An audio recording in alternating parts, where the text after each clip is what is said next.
everyone needs to step back and look at the specific facts of this case. What happened here? What happened here is starkly different from what happened in Missouri and what happened in New York. A Metro police officer is in the hospital tonight after being shot by a teenager, and that teen's family is grieving after Metro officers returned fire, killing him. Good evening, everyone. 16-year-old Xavier McDonald was shot 3 times last night before he died. And there is some concern that the officer he shot may never be able to walk again. We have team coverage tonight of this developing situation, from the facts of the case to the extra steps officers say they took to try and calm the 16-year-old down. We're going to begin with Chris Conti live at Metro Police headquarters. Well, Jessica, sadly, this is not 16-year-old Xavier McDonald's first run-in with the law. Earlier this year, today, we learned that he spent time at Woodland Hills Correctional Facility. You'll remember that Woodland Hills, of course, was the center of a lot of controversy earlier this year for some of their failures to be able to work with the youth that are in a lot of trouble in this community.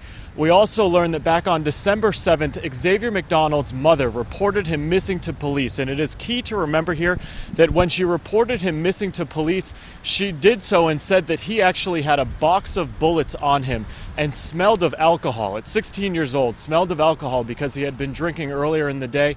And she tried to get a box of bullets away from him, and that's when he took off. He has been listed as a runaway since December 7th. And this all began last night after Xavier was with some friends at a Regions Bank over in Antioch, and they apparently robbed a man. And then things took off from there.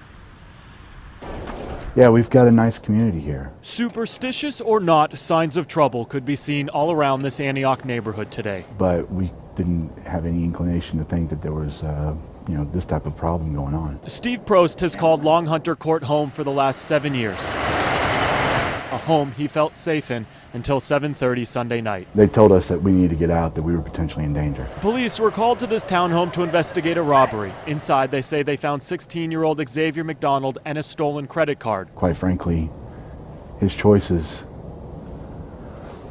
weren't the best, potentially. That's when officials say he pulled out a pistol and started firing. Shots ricocheted across the neighborhood, hitting houses, a car, and then an 18-year veteran with the force, Officer John Downs. It's sad. We had somebody who was out here risking his life for our safety. He's laying in a hospital bed, recovering from one surgery, knowing that there's multiple surgeries ahead. His first question to the doctor last night, as the doctor related to me, was, will I walk again? Today, Chief Steve Anderson said his officers did everything possible to get the 16-year-old to surrender peacefully. This is a situation where we had an armed gunman that has demonstrated a propensity for violence. Every effort was made to coax him into surrender. We've got a damn good police force here in Nashville. And they did everything they could to make sure that not only the neighborhood was safe, but they tried to make sure that everyone inside that building came out and was safe. A sad situation that Steve Prost would have rather not seen. We'll go on and we'll support each other. We can tell you that Officer Downs is an 18-year veteran with the Metro Nashville Police Department. There is some question as to whether or not he'll ever be able to return to the department. We can also tell you that 4 other officers that were involved in last night's shooting are currently on administrative leave until this investigation is closed. We are live outside police headquarters this evening. Chris Conti, News Channel 5 HD.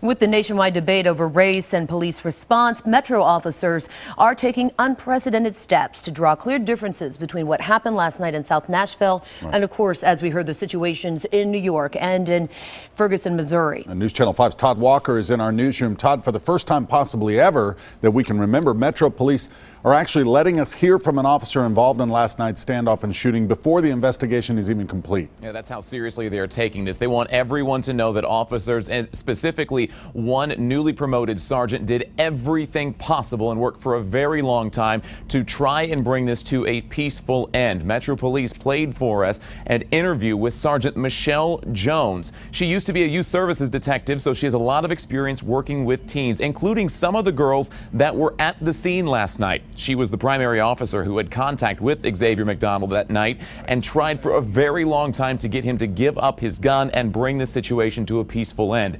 She said in her debrief at 4 this morning, McDonald was irrational despite pleas from negotiators and his own mother. This is not a martyr situation. You don't have to go out. What's the point? What's going on with you? Like, and when we come off of it, he's like, man, F all this, F all this. Y'all gonna take me out anyways. Y'all gonna smoke me. So you know what? Might as well say this is not like guns and glory. This is not what we're trying to do. And police even tried tasing McDonald, but for some reason that taser did not work. That's when they say that he started firing at them. We will have much more from Metro Police and the latest on this investigation coming up tonight on News Channel 5 at 10. In the newsroom tonight, I'm Todd Walker, News Channel 5 HD. And of course, we will follow this developing story for you both on air and online at newschannel5.com.